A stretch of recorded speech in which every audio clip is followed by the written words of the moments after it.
Hi friends, I'm Bhagya. Welcome to our channel. ఇవాళ మనం స్మూత్గా స్పాంజీగా ఉండే ప్రోటీన్ కేక్ ఎలా చేయాలో చూద్దాం.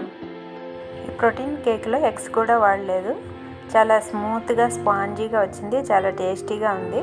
ఇందులో మెయిన్ ఇంగ్రీడియంట్ ఏంటంటే ప్రోటీన్ పౌడర్. ఈ ప్రోటీన్ కూడా ప్లాంట్ బేస్డ్ ప్రోటీన్ అనమాట. ఇక ఈ ప్రోటీన్ పౌడర్లో చాక్లెట్ ఫ్లేవర్ ఉందన్నమాట. వేరేగా చాక్లెట్స్ కలుపుకోవాల్సిన అవసరం కూడా లేదు. కేక్ కూడా చూడండి ఎంత స్మూత్గా స్పాంజీగా వచ్చిందో, చాలా టేస్టీగా కూడా ఉంది. ఈ కేక్కి కావాల్సిన ఇంగ్రీడియంట్స్ ఏంటో చూద్దాం. నేను ఈ కేక్కి ఒక 200 గ్రామ్స్ ప్రోటీన్ పౌడర్ తీసుకున్నాను. అలాగే మైదా 200 గ్రామ్స్ తీసుకున్నాను. అలాగే షుగర్ వచ్చేసి ఒక 200 గ్రామ్స్ తీసుకున్నాను. అది మిక్సీ పట్టాను అనమాట. అలాగే ఒక హాఫ్ బౌల్ ఆయిల్ తీసుకున్నాను, వెనీలా ఎసెన్స్, తర్వాత ఒక హాఫ్ బౌల్ పెరుగు తీసుకున్నాను, తర్వాత ఒక గ్లాస్ పాలు. ఇక్కడ నేను బేకింగ్ పౌడర్ బదులు ఈనో వాడాను. అలాగే పించ్ ఆఫ్ సాల్ట్, అలాగే వంట సోడా ఒక హాఫ్ స్పూన్, అలాగే కొన్ని జీడిపప్పు బ్లాక్ రెజిన్స్ తీసుకున్నాను. ముందుగా ఒక వెడల్పాటి గిన్నె తీసుకొని జల్లెడ పెట్టుకోవాలి. జల్లెడ పెట్టుకొని ఫస్ట్ మైదా పిండి, తర్వాత ప్రోటీన్ పౌడరు అన్నీ వరుసమ్మటి వేసుకుంటూ ఇలా జల్లెడ పట్టుకుంటే ఏంటంటే ఉండలు ఉందనుకోండి, ఉండలన్నీ ఆ జల్లెడ మీదే ఉంటాయి. అవి తీసేస్తే సరిపోతుంది. లేకపోతే తర్వాత కలిపేటప్పుడు అవి మెల్ట్ అవ్వవు అనమాట. తర్వాత షుగర్ పౌడర్ కూడా ఇలాగే జల్లించుకోవాలి. ఎక్కడైనా షుగర్ నలగకుండా ఉందనుకోండి, అది తీసేయచ్చు. ఇక్కడైతే నేను ఒక ఈనో పౌడర్ ప్యాకెట్ మొత్తం వాడాను.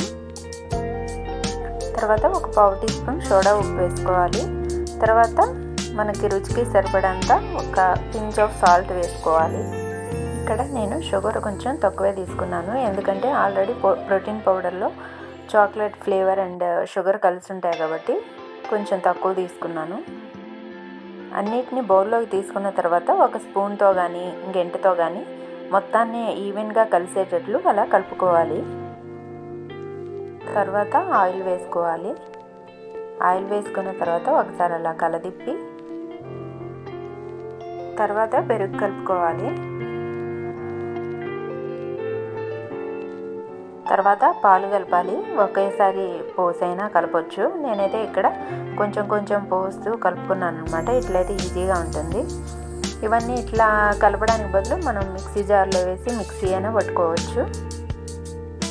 ఇక్కడ మనం కలిపేటప్పుడు క్లాక్ వైజ్లోనే కలపాలి. ఒకే వైపుకి కలుపుతూ ఉండాలి, యాంటీ క్లాక్ వైజ్లో కలపకూడదు అనమాట. ఇక్కడ పాలు కలిపాక కూడా మనకి కేక్ బ్యాటర్ అనేది కన్సిస్టెన్సీ మంచిగా రాకపోతే కొంచెం వాటర్ అయినా కలుపుకోవచ్చు, ఏమీ కాదు.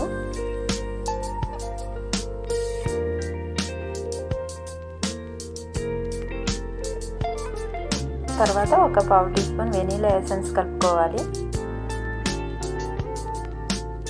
ఇక అన్ని ఇంగ్రీడియంట్స్ వేసిన తర్వాత అయితే ఇక మనం బాగా కలుపుకోవాలి. ఎంత కలుపుకుంటే అంత మంచి స్పాంజీ కేక్ అనేది మనకు వస్తుంది. ఇక్కడ చూడండి, కేక్ బ్యాటర్ అయితే మంచి చాక్లెట్ కలర్లోకి వచ్చింది. ఎందుకంటే ప్రోటీన్ పౌడర్లో ఆల్రెడీ చాక్లెట్ పౌడర్ ఉందన్నా కదా, మంచి చాక్లెట్ కలర్లో అయితే ఉంది. ఇక్కడైతే చూడండి, కేక్ బ్యాటర్ అనేది మనకెప్పుడు ఇలా మంచి కన్సిస్టెన్సీలో ఉండాలి. అప్పుడు కేక్ అనేది స్పాంజీగా స్మూత్గా వస్తుంది. ఇప్పుడైతే మనం కేక్ బ్యాటర్ వేసుకోవడానికి బౌల్ తీసుకొని బౌల్లో అయితే ఒక 2 స్పూన్స్ ఆయిల్ వేసుకోవాలి. అదంతా ఆ బౌల్కి అంతా బ్రష్తో మంచిగా స్ప్రెడ్ చేయాలన్నమాట. ఎందుకంటే కేక్ అనేది అతుక్కోకుండా ఉంటుంది. ఇప్పుడు వచ్చే గిన్నెలు అయితే చాలా పలచగా ఉంటున్నాయి. ఇదిగో చూడండి, మా గిన్నె కూడా అంతే, చాలా పలచగా ఉంది. కొంచెం ఆయిల్ కొంచెం కనుక బాగా రాసామంటే మాడకుండా ఉంటుంది. అలాగే పైన మైదా పిండి కూడా చల్లుకోవాలి. ఇలా మైదా పిండి చల్లుకోవటం వల్ల లాస్ట్లో కేక్ అనేది ఈజీగా ఊడి వస్తుందన్నమాట. తర్వాత బౌల్లో కేక్ బ్యాటర్ని తీసుకోవాలి. కేక్ బ్యాటర్ని బౌల్లోకి తీసుకున్న తర్వాత ఒక 2 సార్లు అలా ట్యాప్ చేయాలన్నమాట. ట్యాప్ చేస్తే దాని మీద ఉన్న గాలి బుడగలు అనేవి పగిలిపోతాయి.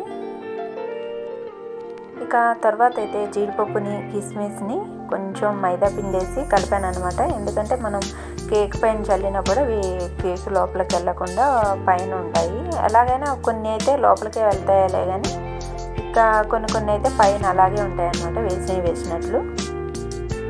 ఇంకా జీడిపప్పు కిస్మిస్ వేసుకున్న తర్వాత అయితే ఇక కేక్ బౌల్ని తీసుకెళ్ళి ఇంకా ఓవెన్లో పెట్టుకోవడమే. ఓవెన్ని ప్రీ హీట్ చేసుకోవాలి. ఫస్ట్ 230 degrees దగ్గర ఒక పావు గంట ప్రీ హీట్ చేసుకున్నట్లయితే తర్వాత మనం 180 degrees దగ్గర ఒక 20 minutes బేక్ చేసుకుంటే కేక్ రెడీ అయిపోతుంది. ఒకవేళ ఓవెన్ లేకపోయినట్లయితే ఒక పెద్ద బౌల్లో అడుగున ఒక ప్లేట్ వేసి దాని మీద ఈ కేక్ బ్యాటర్ని పెట్టి గ్యాస్ మీదైనా పెట్టుకోవచ్చు, బేక్ చేసుకోవచ్చు కేక్ని.